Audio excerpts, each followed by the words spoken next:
এই সংসার বলে যে কৃষ্ণ হলো মহাযোগী, কিন্তু এই যোগ আসলে কি?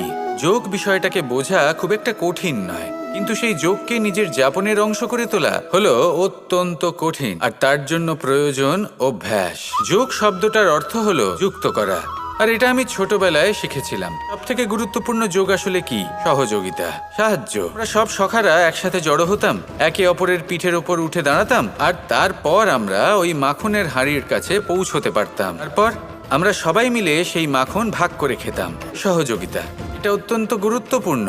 পাণ্ডবরাও মহাভারতে এটাই করেছিলেন। ওনাদের সাথেও কেউ ছিল না, একে অপরকে সাহায্য করে ওনারা অনেক বীরদের একত্রিত করেছিলেন। তারপর অবশেষে মহাভারতের এই মহাযুদ্ধে ওনারা জয়লাভ করেছিলেন। রামায়ণে রাম এবং লক্ষ্মণের সাথে কেউ ছিল না। সহযোগিতার মাধ্যমে ওনারা ভাল্লুক আর বানর সেনাকে একত্রিত করেছিলেন, আর এই সংসারের সব থেকে প্রবল রাক্ষস রাবণকে বধ করেছিলেন।